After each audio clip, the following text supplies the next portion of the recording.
Alors aujourd'hui, les entreprises culturelles, donc dans l'ensemble des secteurs, sont confrontées à des enjeux commerciaux comme elles l'ont toujours été, mais qui prennent une forme différente. C'est-à-dire qu'aujourd'hui, quand vous proposez une nouvelle œuvre sur le marché, l'enjeu va être d'essayer de la faire exister dans une concurrence qui est très très importante. Et arriver à montrer la singularité de cette proposition dans un marché qui est très très concurrentiel.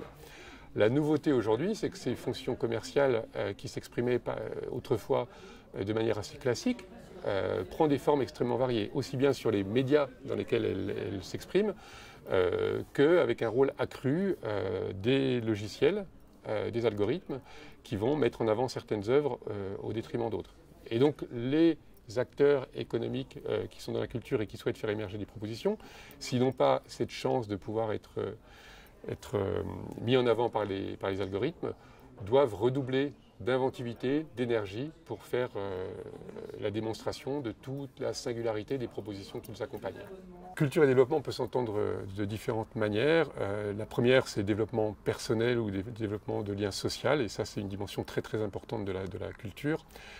Ensuite, on entend de plus en plus depuis quelques années la dimension économique derrière le développement, et c'est vrai que la culture, quand elle se développe, a tendance aussi à permettre un développement économique du territoire dans lequel elle s'installe, et elle génère des créations d'entreprises, des créations de commerces et à cet aspect de développement économique. Mais ça me semble important d'entendre vraiment dans les deux sens et de ne pas négliger la première dimension qu'on a peut-être eu tendance à négliger ces dernières années au plan politique national.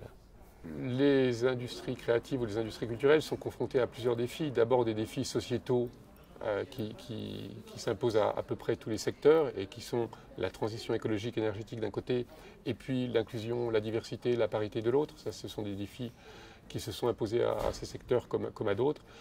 De manière beaucoup plus spécifique, les industries culturelles sont confrontées au défi du passage à la globalisation et au numérique.